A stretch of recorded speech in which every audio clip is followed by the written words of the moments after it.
Hello friends, आपके channel में आपका स्वागत है। आज हम लोग जो बात करेंगे, हम लोग पढ़ेंगे इंडियन हिस्ट्री के लिए। ये हम लोग स्टार्ट कर रहे हैं इंडियन हिस्ट्री से। इंडियन हिस्ट्री में ये काफ़ी बड़ा सब्जेक्ट है और ये बोले तो किसी भी कॉम्पिटिटिव एग्ज़ाम के जो क्वेश्चंस आते हैं उसके लिए काफ़ी इम्पोर्टेंट सब्जेक्ट्स भी है।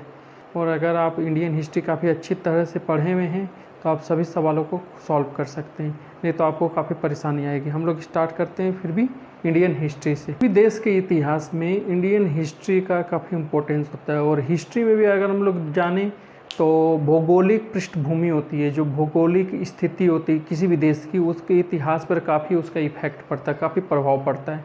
जैसे भारत की हम लोग भौगोलिक स्थिति की बात करेंगे, 4 भागों में डिवाइड कर सकते हैं। 4 भाग कौन कौन से होंगे? पहले है उत्तर के पर्वतीय प्रदेश, यानी भौगोलिक दृष्टि से भारत 4 भागों में बांट सकते हैं हम लोग इसको। उत्तर के पर्वतीय प्रदेश हो गए, पर्वतीय प्रदेश हो गए उत्तर के, इसमें क्या क्या आएंगे?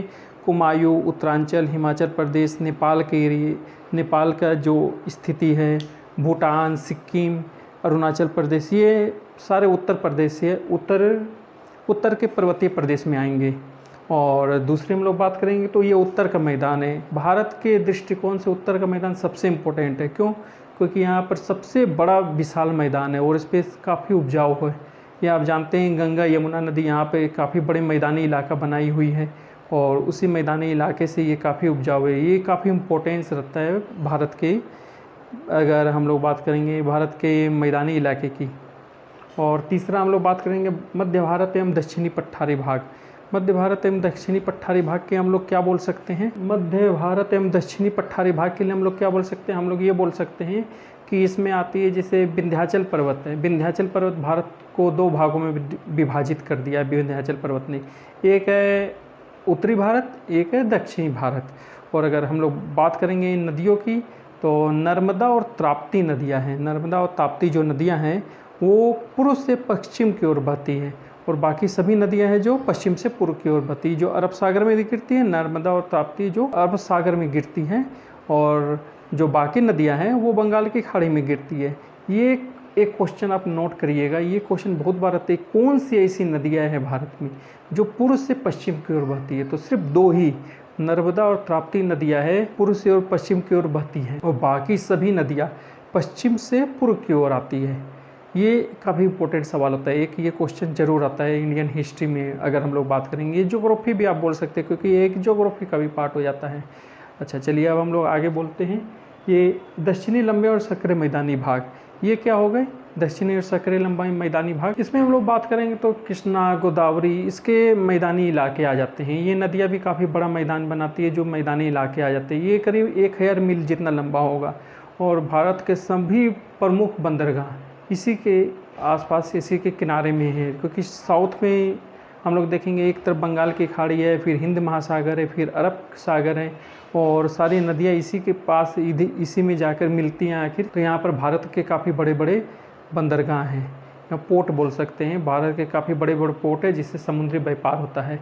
ये इतिहास में भी हम लोग पहले जानते हैं कि इतिहास में भी पहले समुद्री व्यापार होता था और आज के समय में भी काफ़ी ये पोर्ट बहुत आवागमन का एक साधन उपलब्ध कराते हैं सभी को। ये भारतवर्ष देश उत्तर से लेकर दक्षिण तक पूरा यह काफ़ी बड़ा प्रायद्वीप, ये काफ़ी बड़े भाग में फैला हुआ है।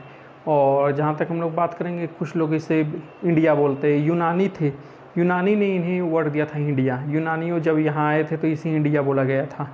और बहुत कोई इसे जम्बूद्वीप भी बोलते हैं। जम्बूद्वीप क्या हो गया?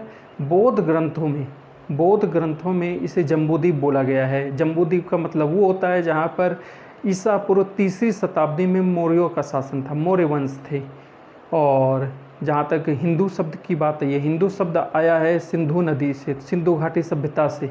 सिंधु घाटी सभ्यता से ये हिंदू शब्द की उत्पत्ति हुई है। इसे देखिएगा, ये वाला काफ़ी इम्पोर्टेंट है और ये एग्ज़ाम्स में काफ़ी आते हैं। किसी भी देश के इतिहास पर उसको भौगोलिक पृष्ठभूमि का काफ़ी प्रभाव होता है। क्यों होता है?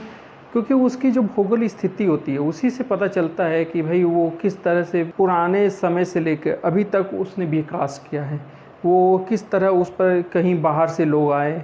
अब जैसे हम लोग मान लेते हैं भारत चारों ओर से जो उत्तर से पूरे पर्वतों से घिरा हुआ है, जहाँ पर हिमालय पर्वत है, एक तरफ सिंधु नदी है और नीचे हम लोग दक्षिण की बात करेंगे तो अरब सागर, हिंद महासागर और बंगाल की खाड़ी से घिरा हुआ है। तो यहाँ पर इसके पर इतिहास पर भौगोलिक पृष्ठभूमि का काफ़ी प्रभाव पड़ा है। इसके संरचना पर, इसके संरचना जिस प्रकार के, उससे भौगोलिक स्थिति पर काफ़ी प्रभाव पड़ा है। इसको हम लोग देखते हैं यहाँ पर मैप के थ्रू। हम लोग बात कर रहे थे भारत के इतिहास पर उसके भूगोल का क्या प्रभाव पड़ा है। ये जैसे मैंने हड़प्पा कालीन सभ्यता का एक नक्शा बनाया है। इसमें क्या है कि जैसे भारत को हमेशा हिमालय जितना अभेद सीमा मिली है, हिमालय से जितनी अभेद सीमा मिली है भारत को, किसी और देश को दुनिया में नहीं मिली है। हिमालय पूरा ये पूरा जो पार्ट है, ये पूरा पार्ट हिमालय है। हिमालय यहाँ से लेकर, अगर हम लोग बात करेंगे यहाँ से, और ये पूरा इधर चला जाता है, ये पूरा उत्तर भारत, ये पूरा उत्तर भारत हिमालय इसे सुरक्षा प्रदान किए हुए हैं। कोई भी आक्रमणकारी हिमालय को पार करके कभी भी भारत में नहीं प्रवेश कर पाया है। जो भी आए हैं वो इस तरफ से आए हैं। इधर से काफ़ी दर्रे हैं, खैबर, कुल्लम, बोलन, टोची, काफ़ी यहाँ पर दरे हैं। और हिंदकुश और सुलेमान पर्वत जो कम ऊंचे पर्वत है, हिमालय जैसे काफ़ी ऊंचा है, सुलेमान और हिंदकुश पर्वत कम ऊंचे यहाँ पर। तो यहाँ पर क्या है कि यहाँ पर दरे हैं, और उसी दरे को पार करके जो भी आक्रमणकारी हमेशा भारत में प्रवेश किए, चाहे वो हून हो, कुषाण हो, शक हो, मंगोल हो, या फिर हम लोग मुगल की बात कर लेते हैं, सभी इसी को पार करके इसी रास्ते से प्रवेश कर पाए। कभी भी कोई इस रास्ते से भारत में प्रवेश नहीं कर पाया। क्यों? क्योंकि यहाँ हिमालय भारत को अभेद सुरक्षा प्रदान किया है। इसलिए इसके इतिहास पर काफ़ी प्रभाव पड़ा है, इसके भूगोल का भी। हिमालय के बारे में महान कवि कालिदास ने भी कहा है, हिमालय आध्यात्मवाद को धारण करते हुए दो समुद्रों के बीच इस तरह खड़ा है जैसे वो पृथ्वी को नापने वाला डंडा हो। तो ये हिमालय की विशेषता इसी से पता चलती है कि कभी भी कोई भी आक्रमणकारी इसे पार करके नहीं आ पाया। और जहाँ तक अगर हम लोग बात करेंगे बर्मा स्टेट की, इस तरफ की या इधर की बर्मा, तो ये इतने दुर्गम रास्ते हैं कि कभी भी कोई इसे पार करके नहीं आ सकता है। काफ़ी दुर्गम रास्ते हैं। तो जो भी आक्रमणकारी भारत में प्रवेश किए हैं, या तो वो साउथ की दक्षिण की तरफ से आए हैं, या फिर ये उत्तर की तरफ से आए हैं। ये जो दर्रे हैं वहाँ उधर से ये लोग आए हैं। अगर हम लोग देखें प्राचीन काल से हम लोग देखें तो भारत समृद्ध क्यों हुआ, इसके पीछे एक हिमालय का काफ़ी बड़ा कारण है। हिमालय का कारण क्यों है? क्योंकि यहाँ पर क्या है कि हिमालय से निकलने वाली नदियाँ, जैसे गंगा, यमुना नदी निकलती है, वो काफ़ी समृद्ध मैदान उन्होंने बनाई। समृद्ध मैदान बनाने से क्या हुआ, यहाँ पे बड़े बड़े साम्राज्य स्थापित हुए। जितने भी मगध, तक्षशिला, सारनाथ, नालंदा हम लोग सुनते हैं, ये सभी यहीं पे नदी के किनारे उपजाऊ मैदानों में स्थित हुए। और बड़े बड़े शहर भी इसी में आए हैं, दिल्ली, मुल्तान, लाहौर, ये सब बड़े बड़े सिंधु और गंगा के मैदान काफ़ी समृद्ध हुए। सिंधु नदी ने यहाँ पर समृद्ध किया, मैदानों को बनाया। गंगा और यमुना नदी ने यहाँ पर मैदानों को, ये उत्तर भारत के मैदान काफ़ी समृद्ध बने। और इसी समृद्धि के कारण यहाँ पर बड़े बड़े साम्राज्य स्थापित हुए। हम लोग जब पुराने समय में सुनते हैं कि यहाँ पे बड़े साम्राज्य हुए, इसके एक बड़ी कारण है कि क्योंकि यहाँ पर है ना काफ़ी बड़े उपजाऊ मैदान बने। और जहाँ पर उपजाऊ मैदान बनेंगे वहीं पर है ना आबादी आएगी, और जहाँ आबादी आएगी वहीं पर नए नए आएंगे साम्राज्य स्थापित होंगे। और साम्राज्य स्थापित होने के कारण पे नए विचार, सामाजिक, राजनीतिक, आर्थिक विचार उत्पन्न हुए, बढ़े, जिसके कारण यहाँ पर बौद्ध धर्म और जैन धर्मों को बढ़ने का मौका मिला, पनपने का मौका मिला। और इसी से गौतम बुद्ध, महावीर तभी सभी वहाँ पर आए, और ये जैन धर्म का, बौद्ध धर्म का काफ़ी प्रचार और प्रसार हुआ। ये भौगोलिक स्थिति इस तरह की है, इसीलिए भारत इस तरह से समृद्ध रहा हमेशा। वो प्राचीन काल से लेकर अभी तक इसीलिए ये समृद्ध रहा है भारत। इसी समृद्धि के कारण यहाँ पर सारनाथ, तक्षशिला और नालंदा जैसे शिक्षा केंद्र बने। वाराणसी, प्रयाग, दिल्ली, लाहौर, मुल्तान जैसे बड़े बड़े राज्य स्थापित हुए, जहाँ पर समृद्धि ये फली फूली। इसी के कारण भारत का इतिहास इतना गौरवपूर्ण है, इतना अच्छा है। जिस समय भारत में उत्तर में आर्य लोग निवास कर रहे थे, तो दक्षिण में द्रविड़ संस्कृति फल फूल रही थी। और इसी द्रविड़ संस्कृति ने जब यहाँ पर उत्तर भारत में बौद्ध धर्मों का प्रचार प्रसार काफ़ी ज़्यादा हुआ, तो इसी द्रविड़ संस्कृति ने हिंदू धर्मों की रक्षा की। उन्हें अपने पनाह दी, सुरक्षा दी और उसे आगे बढ़ाया। और ऐसा माना जाता है कि आर्य संस्कृति को अगस्त ऋषि जो थे वो आर्य संस्कृति को दक्षिण में ले जाने वाले ऋषि माने जाते हैं। ये काफ़ी ऑब्जेक्टिव में ये एक आता है कि किस ऋषि ने दक्षिण में आर्य संस्कृति को बढ़ावा दिया, तो वो अगस्त ऋषि थे जिन्होंने दक्षिण में संस्कृति को बढ़ावा दिया, आर्य संस्कृति को। भारत विविधता में अपनी भौगोलिक स्थिति के कारण ही विविधता में एकता वाला देश रहा है। इससे पहले इतिहास के जनक जो हेरोडोटस थे, हम जानते हैं उन्हें, ईसा पूर्व 5वीं शताब्दी में उन्होंने कहा था कि मेरी नॉलेज में यानी उनकी समझ में जितनी भी देशों की आबादी वो जहाँ तक जानते थे उन देशों को, उसमें सबसे ज़्यादा आबादी, सबसे ज़्यादा जनसंख्या भारत की थी उस समय, ईसा पूर्व 5वीं शताब्दी में ही। और हेरोडोटस ने बोला था कि उस समय अकेले भारतवर्ष में सिर्फ 220 भाषाएं बोली जाती थी। तो ये काफ़ी विविधता में एकता की स्थिति वो पहले भी थी और आज भी भारत में वो दिखाई देती है हम लोगों को। अब हम लोग देखेंगे प्राचीन भारत के क्या क्या स्रोत रहे हैं, यानी हम लोगों को कहाँ से जानकारी मिली है, प्राचीन भारत के बारे में हम लोगों को किस जगह से जानकारी मिली है, उनके बारे में हम लोग पढ़ते हैं। हम लोग बात करेंगे प्राचीन इतिहास की।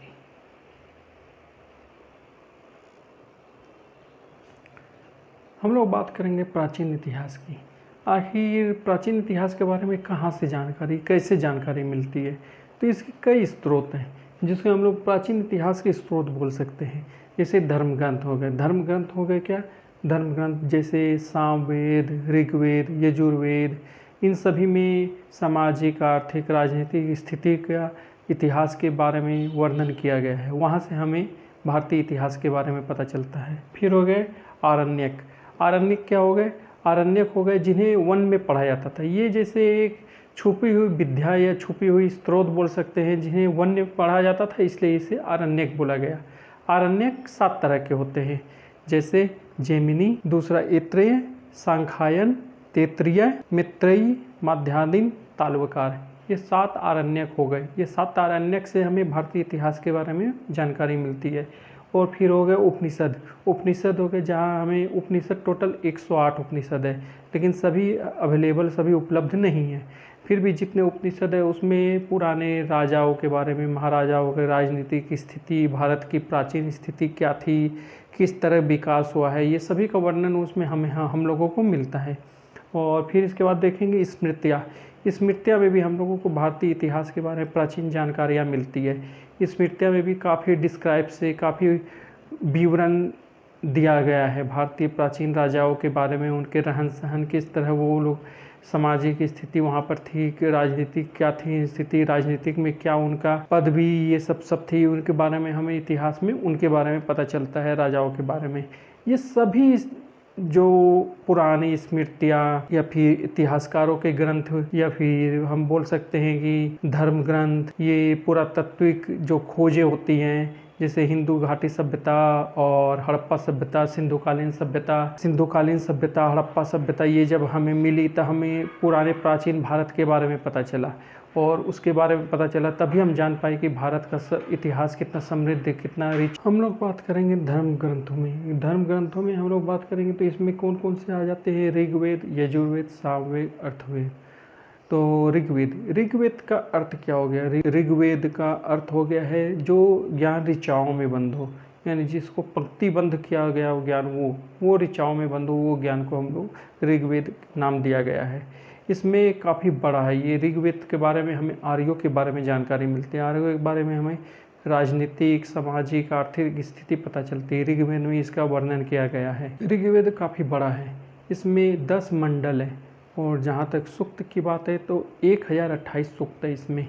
और इसमें दूसरे और सातवें जो मंडल है वो सबसे प्राचीन है, सबसे प्राचीन मंडल दूसरे और सातवें हैं।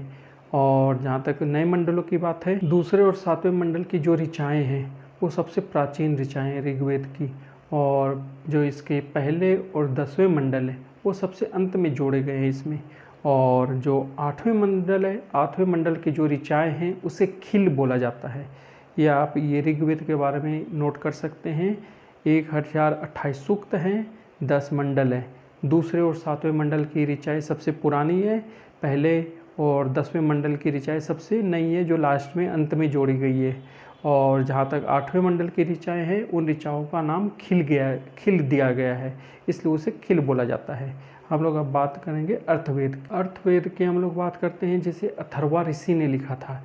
इसमें 40 अध्याय और 711 सूक्त हैं। और जहाँ तक बात करेंगे इसके विषय की, तो इसमें ब्रह्म ज्ञान के बारे में बताया गया है, औषधि के बारे में बताया गया है, जंत्र मंत्र जादू टोने के बारे में इसमें विवरण मिलता है हम लोगों को।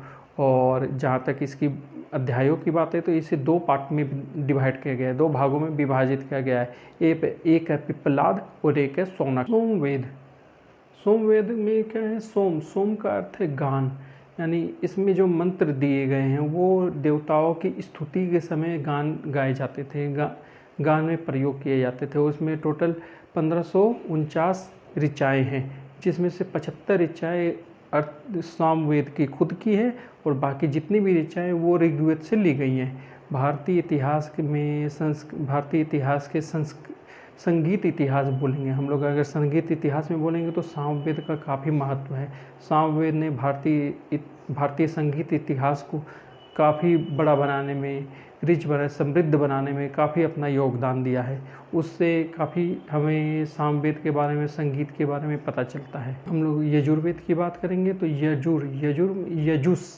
यजुस का अर्थ होता है यज्ञ, और महर्षि पतंजलि द्वारा ये उल्लिखित हैं। और इसमें 101 मंडल थे, लेकिन अभी वर्तमान में सिर्फ 5 ही शेष रह गए हैं, जिसमें से 4 कृष्ण यजुर्वेद के अंदर और 1 शुक्ल यजुर्वेद के अंदर में आते हैं। और जो जैसे ये 5 रह गए हैं, 5 के जो नाम हैं वो इस प्रकार हैं: काठक, कपिष्ठल, मित्रायनी, तैत्तिरीय, वाजसनेयी। 5वां जो है वो वाजसनेयी है। वाजसनेयी है वो शुक्ल यजुर्वेद के अंदर आता है, और ये जो काठक से लेके तैत्तिरीय तक है वो कृष्ण यजुर्वेद के अंतर्गत आते हैं। और जहाँ तक हम लोग बात करेंगे ये चारों वेदों की, तो चारों वेदों के अपने अपने ब्राह्मण थे। यजुर्वेद, ऋग्वेद, सामवेद, अर्थवेद, ये सभी के अपने ब्राह्मण थे। जैसे ऋग्वेद के ऐत्रेय, कौशितकी, ऋग्वेद के जो ब्राह्मण थे उन्हें ऐत्रेय ब्राह्मण और कौशितकी ब्राह्मण बोलते थे। यजुर्वेद के जो ब्राह्मण थे उन्हें सतपथ या वाजसनेय ब्राह्मण बोलते थे। अथर्ववेद के जो ब्राह्मण थे उन्हें गोपथ ब्राह्मण बोला जाता था। अंतिम जो सामवेद रह गए उसके ब्राह्मण को पंचवीस या तांडेय ब्राह्मण बोला जाता था। ये आप लोग अच्छे से याद करिएगा, क्योंकि ये ऑब्जेक्टिव में बहुत बार दिया जाता है कि किस वेद के कौन से ब्राह्मण थे। ये काफ़ी इम्पोर्टेंट है, इसलिए मैंने आपको ये बताया। ये नॉलेज काफ़ी अच्छी है, ये आप नोट कर सकते हैं। बहुत से बुक्स में ये सब आपको नॉलेज कहीं भी नहीं मिलेगी, इसलिए इसे आप नोट कर सकते हैं, नोटबुक में लिख सकते हैं।